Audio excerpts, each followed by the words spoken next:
Hello. Ta sari kanun tiam aria. Nona kalzela ona kono mani chuan non du na chunga in. Ola man chuka ka mujer chewa. A thei ram so na chunga manu turin kan bai sei chewa. Ola ko chunga kina thala le thil da ka hun lo. Pol nam pha thala le thil da ti na hun lo non to fa. A chunga lu vek turin kan in bai sei kan in nge ani không ai lâu bên trên tổ lâu u la hun sen ngam mang do na hun tối te ngam mang do na in bên trên lâu thấy anh in van phil pre-beginner department te không ai ăn lâu cả tổ chọn hành ding te se hành ding thiam em an van phil in bel ka nakin an lam don in ha nghe an sakanga en tiken ron lam don chumu no mo dang nakin na le fel devin lo chula hello lo ngai sangula in savai min en chop te ole min en chop te ole karma be te po hin min en mi alo ka mi alo min en chop te ole kun set kan man lai choi ben cheng lo ila in sun from durin kana ni ngena kana in cha ani pathian tuthiam lim ilo ngai thangu Isaiah bungkwa sang lahi kan siarane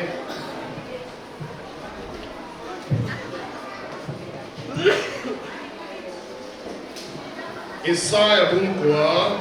sang na kan siardon ani kan tan no pang alo pianga fapa pekin kan umta a ro re la chu a go kia at suang anga amina suan remwat tumaka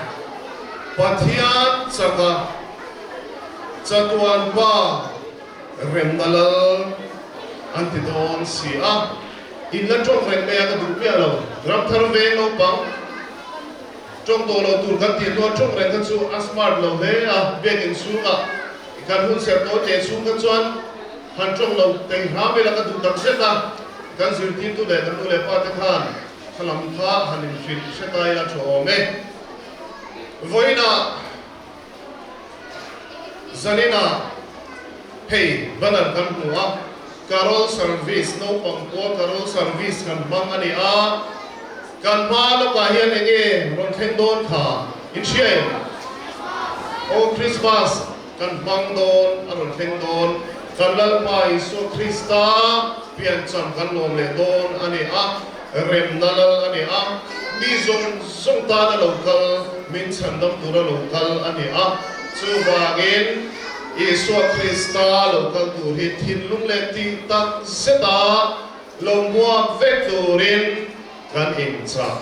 ani lal pa na tu thiang min kan satan man so se ilo chung try ule mai mi chin tu ani lalpa sarina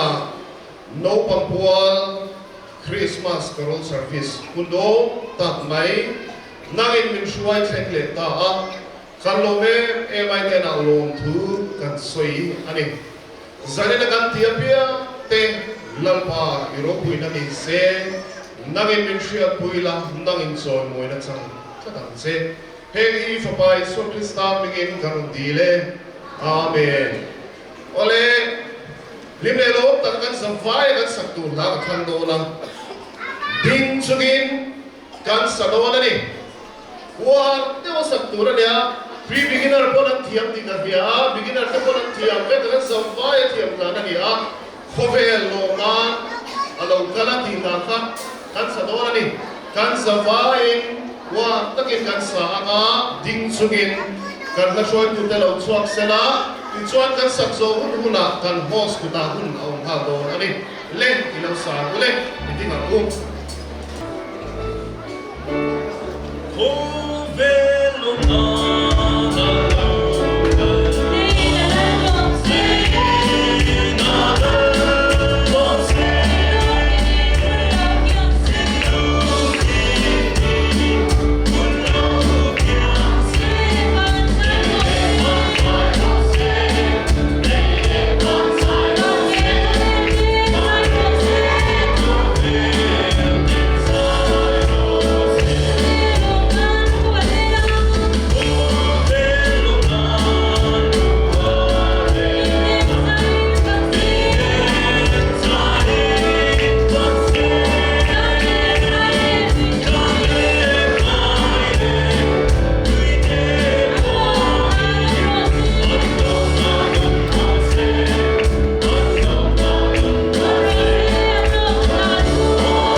Zani na Christmas Carol Service mang tura daw ka zong something sa bayan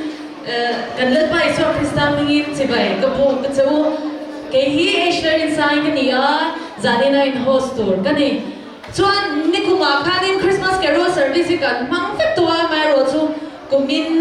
hi kan thleng kherang em ti ha kan shelaba amai ro chu pathian kai shwai na in kumin Christmas Carol Service sam hi le som ni panga kan thleng the hi alo mo me ma lu e ma mang non le don po ni la kan mang non take care to lawa chu bang chan zani na hian lim le no am ti takai man cheu thei nan du sang na kan lan ka support zeu ni chuan zani na hian in ama sapera kan special item khu hong tu tur hian sial khop me a pre beginner department te action song an ron nei thei do na kan so manga chuan an ni hian an ti zo hian in primary department te kha inbox se ngai chuan in lo inbox sai ngal mai se la change to na pre beginner department no pangte kan so me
Zani na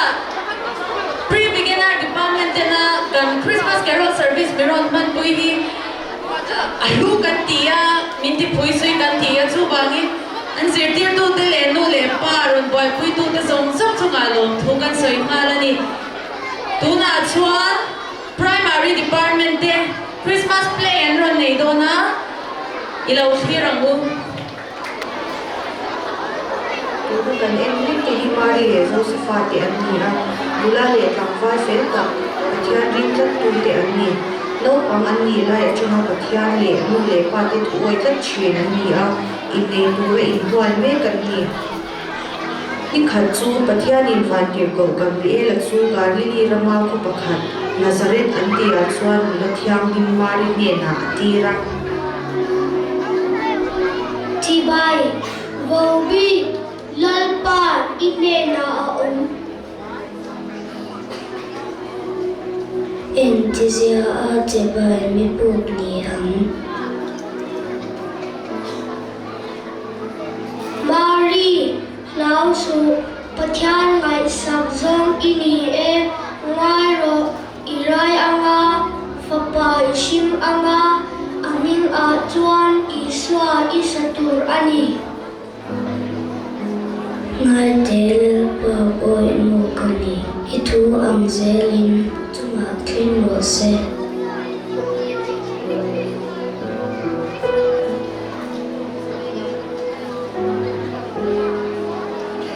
Mari chu alo rai ta ka fangin Josepha chuan aru ka ban san atuma an la thiam ni ve si ha ni ma sela lalpa van tir ko chu amu mga inlanin a shilfia ti chuan Josepha chuan ni kuya a nei ta a Kaisar Augusta chuan khovil zong zong bimzia ko thu a pe a ni zong zong chu ma ni kwa chewa an kala Josepha po Davida tha ani angin Zudai Rama Bethlehem Nizia Turin Mari Shwai Chuan Kalta a Chuta Anong Lai Chuan Mari Nau Shin Zu Alokun Talaya Kwalbuk an chanve tak lo awangin iswa chu ran ina piamin ran chupe na thenga anu tira chumiram veka chuan beram ve tu te an oma van tin ko an singa aron inara an hlau ema Lao su ulam ngai roin mitin ta tur tan tin chanun on karon than che u ani ro ina hian in tan Davida kwa a chandam tu apyang ta la Krista chu tin hei in tan chen chia na tu ani no sen po na tu ram chu pe na thenga mu in hu ang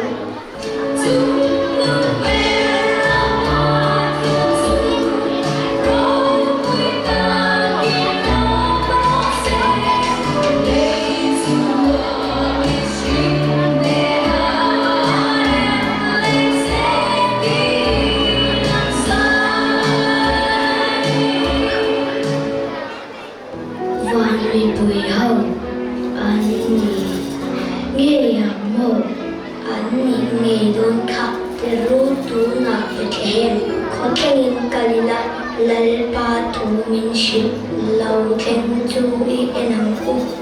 ni ikal kan mera tu patian da ina min ven sakmeya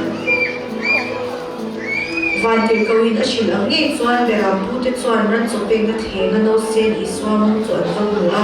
Mari e Josepha ne na chuan van tir kaw an ne na aron in lara atu shil te chu an soya Mari ero chuan tu soi zong zong chu anil hui na hai to a afomo lenga beram ve tu te chuan van tir kaw shil ang nge ya en kim an hua an shia ta fangin athian fak le choi moi chung zelin an ke le ta a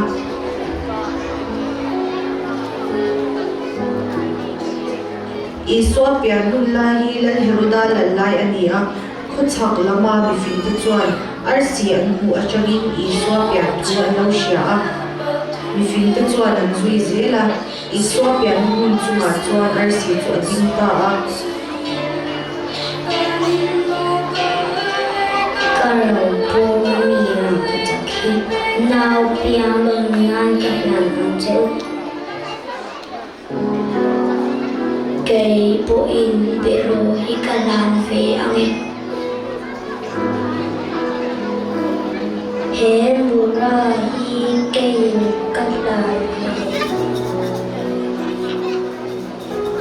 Irodani na kirli lo turin, anu mga patyanin asil avangin ang kulang panin kutanga ang taang.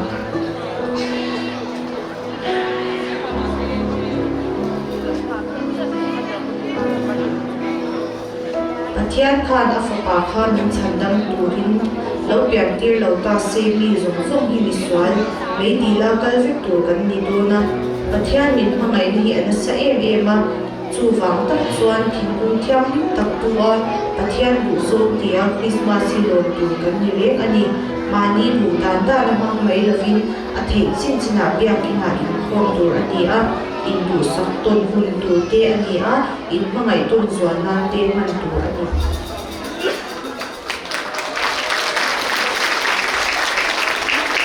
Abahan muna may anbahan thiam sem bele kan lo me primary department te request aluta pre-beginner department te kha action song khatile turin an request me to na hianin to na pre-beginner department te action song nei turin kan som le chuanin anin an nei zo hianin intermediate department le beginner department phanglam tur te khalawin ring le nga sela change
เป็นเฟกันขุดเบนรีเลยกันเอาเรียกค่าและริกตรงเราลุตุกาขุดเบนเลยเอาค่าอินซุ่มเราตั้งอินาริกเตอร์เดินกันเอาเทียขุดบ่อริกเตอร์เดินกันเบนเทียนี่มั้งทุนอาชัว Intermediate Department Group Site แต่กันส่งเด็กมาเล็ก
Hey Christmas kan malu kau ma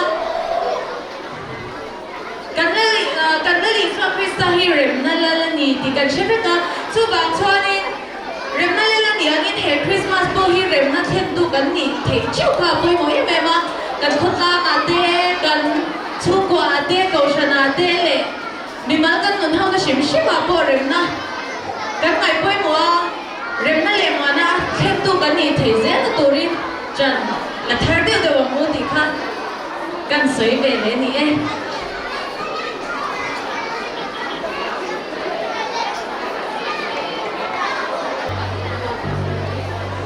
mi an riêng hôn phong mi an lưu biếng để thêm phong in cho mà có kề ông mà chỉ bi xin lệ mà thiên an đi lỡ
kan Christmas carol service ano tin thainan hianin langlo lama na thong tu tak tak khano ma chu kan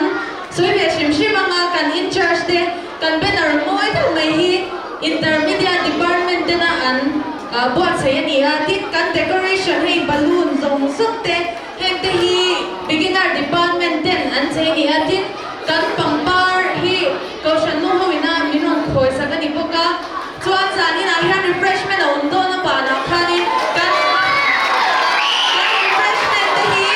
primary department tenan pa se hi chuan kan photo booth big so junior department na ni kan zani na hian in hey light moi te min lauka ba mi lauka em phe ta ka em hey kulerin diga kulai ina min ron fit sa ka ni chu ba chan an vai ai o khan ri ta min ko dilaw be ka na mo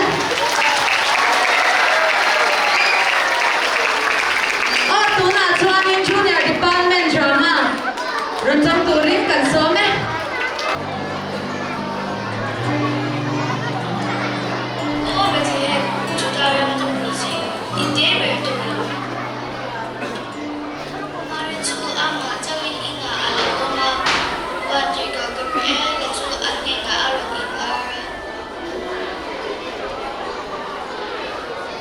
Lasu, Mari, Patian ay saksong iniye, irayang nga, kapayasing nga, at pinga isway sa tukrani.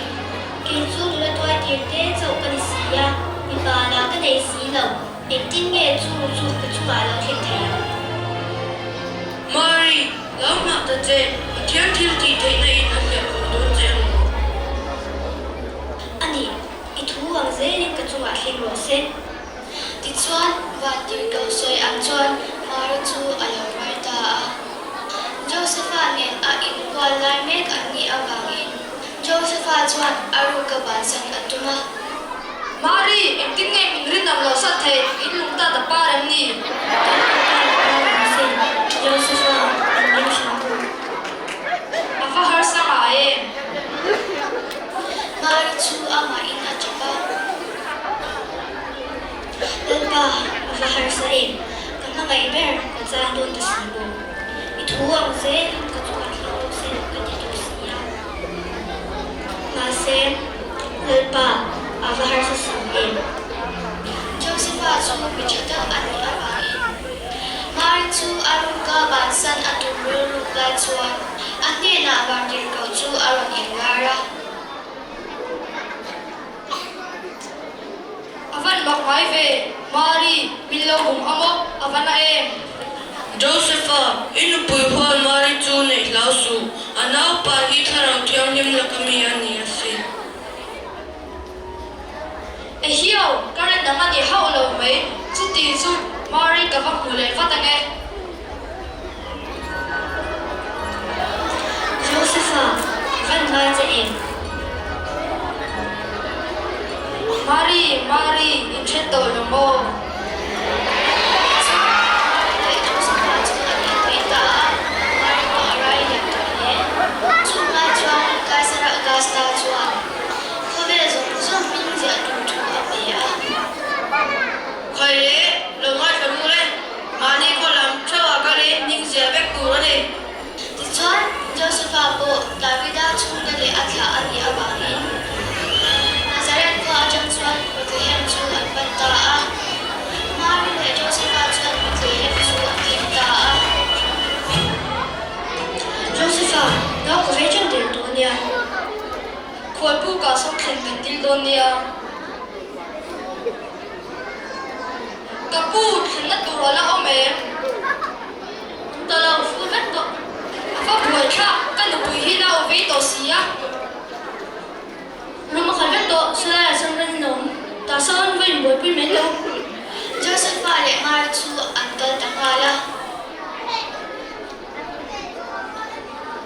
Chumirang ve ka chuan mera pu te anma. Phula an bera te an ya chila. Zanin su avot lek mai. Nietro. Voi na hian in tan Davida khwa chandam tu pia la Krista tu. Chung nong bera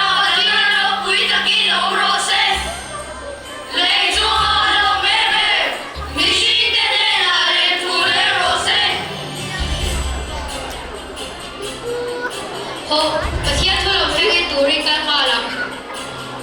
Engtin nghe kan beram tahi. Apo emolo. Chandak tu lo piang tu apo emozo. Ho kan tuaya. Ni but here ni kan beram te min ve sak me yang. Mai ve Josepha tu orang ina no sen isuan in adla oma. Hey nghe hi ni do ti Mesia min chandak tu dur chu. But here nong for ba Krista nghe chu. Chu nga jang ku chak lam ma changin. Mi phing te Jerusalem ma chuan an lam kala. Khoi ang nghe Juda ta lal lo piang hi. Lal thar piang ti hi in chelo kan mi le mi kan zon nem to sia. Lal Herodan lal ina ko chu. Heroda in chu an bana.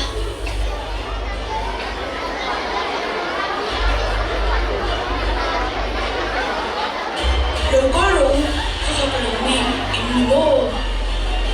Ni có chắc ở trong Juda thar lo piang to ar si kan mu a kan lo kala ni. Không nghe Juda thar chu. Chu ti lo le thar lo mu có sao đâu về. Batian le kabutia ki machuan o Bethlehem Juda rami Juda rang ko pui te zinga ite berlo itu ajangin optu achuak don ti alika ani tak mo Bethlehem nam so panila le thar lo piem so kai ko in se be kabu thekna min lo shin ne do nia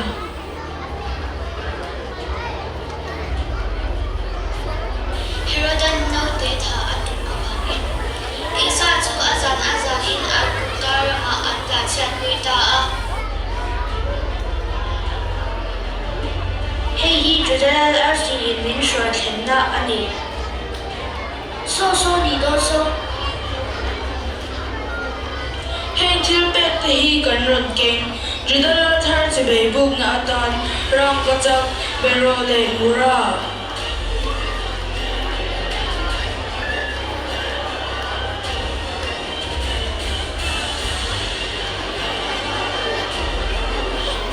Mi phim te thôi mình buồn anh mơ nào xem cùng đi đôi là chú thả vết tù ra đi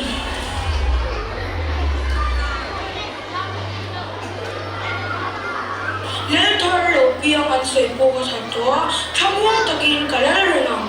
Nên hiểu đã chú bố chú phải à đâm lòng chiang à Đâm đôi thiếm lê ai em thiếm tắc tắc thì à lần hù à chị ta anh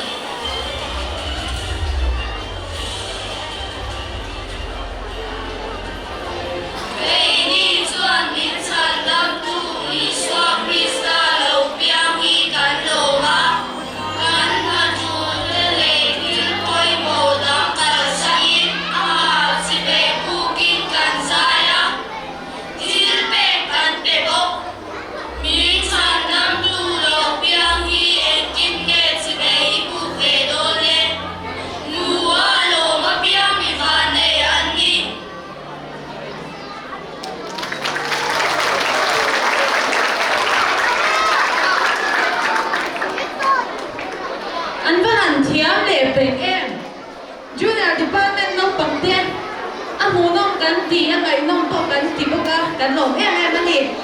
tu na chuanin kausan kan tu sem tu te lom man sem na hun kan nei lo kama apa sai tu te kha hetan lo chuak bai thai chuan lo chuak selam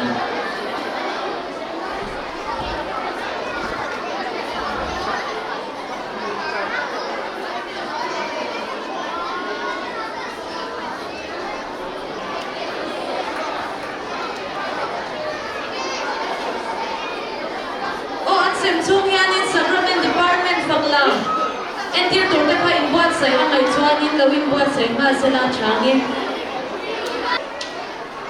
lerwat fela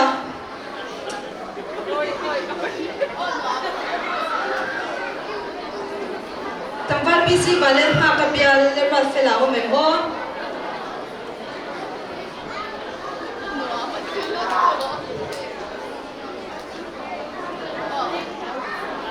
lam sak thei kanum chuan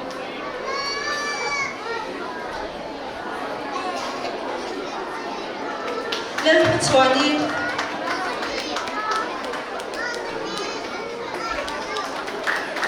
ram din phi nula le pan phangi bial le ram din phi o mem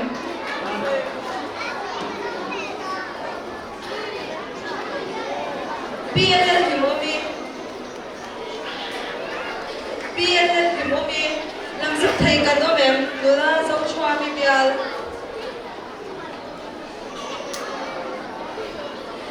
nula pisi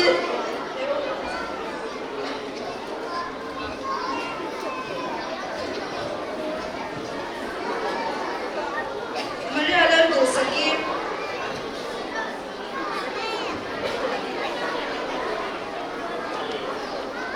zo lupui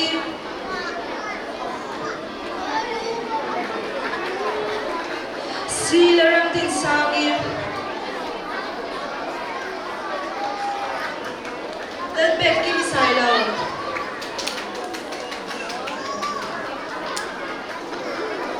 vale shatwi uram te hai le o le du khana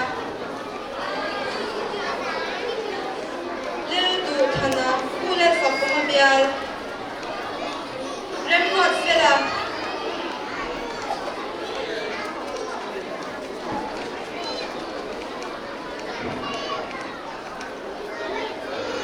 fela o mem Jonathan lal ompuya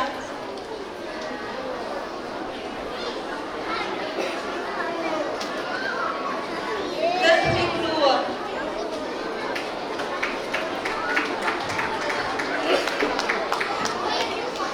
abisakwe shatwi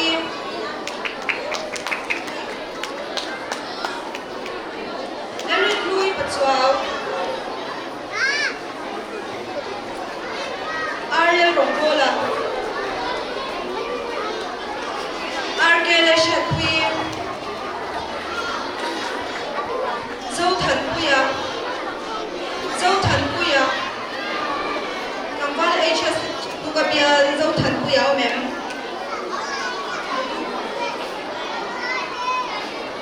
Emmanuel Valalbeka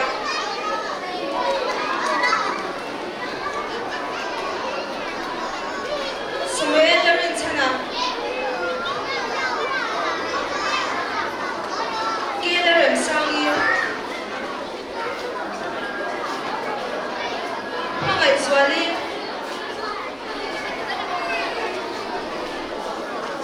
Lelo Momirante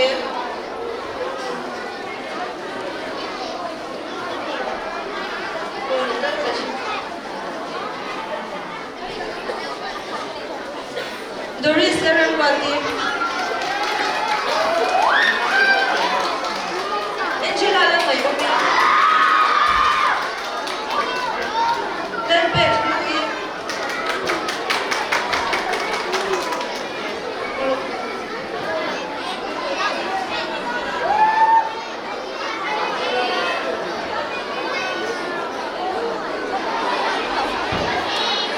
Man Sondok ki ba o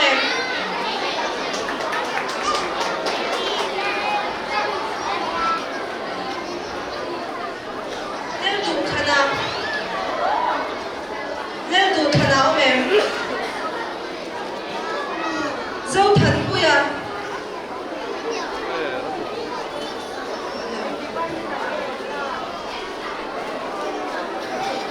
Lekati Zukhan ye Umina ko shakan ko samtu zong zong ko chunga long thu kan soye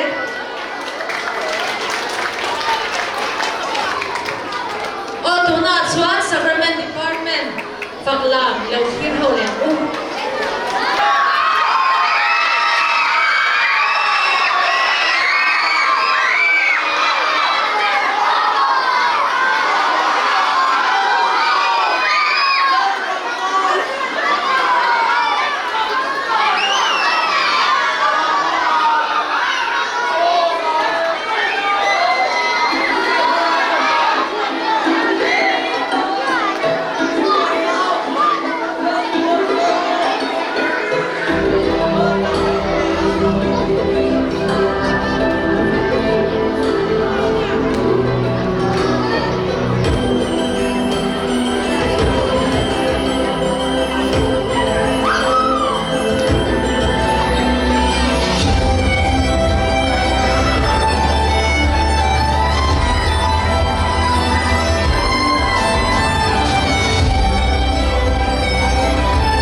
gần tuổi lâu em mà cái ta nó bằng là mà trong tuổi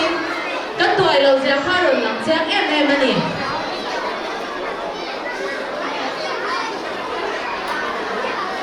anh em mình bốc xí lâu là hay làm hiện cần sốt tiếng anh ấy là Christmas thì tu biển đi nghe Christmas thì xua biển đi nè anh ấy chuan em theo anh em mình nghe chả biết rình rình tiêu hình mình biar na ama joy moi na kan man hi Christmas kan man da chapirani dikha kumin Christmas a chuangin ama joy moi na te in khom ma pia na in khom nan te kan man kha cha em ani tu na chuan senior department live band te kan so me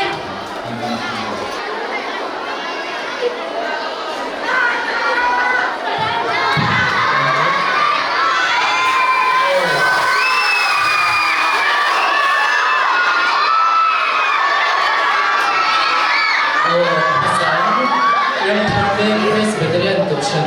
Sunday School Christmas Carol Service Samhine Subhile Pama Mang Thei Dura Damna Shisela Petu Pathian Ningzu Fakin Rose Oh ini Kumina Senior Long-Term Presbyterian Goshen Senior Department Live Band Tegania Member Tehi Impatient Dinner Lo Neila Kan basis hi Adwin Hania Siang Kara Soalan kan cemar di Sabtu Ania Soalan kan kita misi Zelani Soalan vokalis Surhe Nina Kani Kan patihan sumber berfakna Kan zabay ilaw sayang mo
pu te kan mu to ka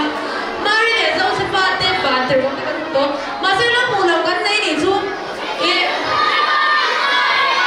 sa no no so ni e an la ka ni chu lo mai ko lo la zani na ya ni kwa chu te we pa ni khang lo ka la ram thar ve no bang ni an fen e ve te ma se en ni mo te kan ron ke ma ni mo so ni tu te ke ni chu soi do lo an ron la to ke ron zai do to kan shi lo ni mo an tu tu ta ni an ron tu mai do ni chu ba cha ni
kan lamang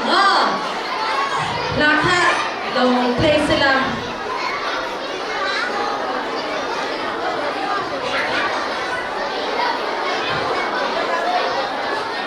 atua piang lam thei ni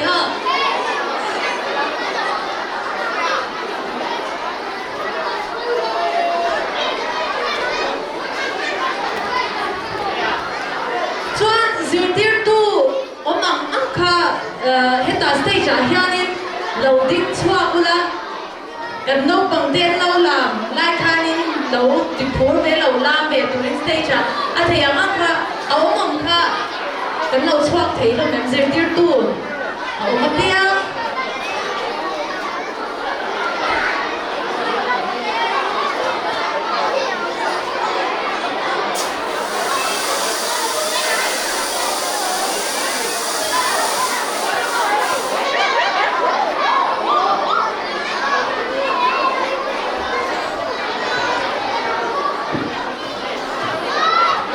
Duna ini te alpai tau te po non swa the chana lo ngom biawang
nè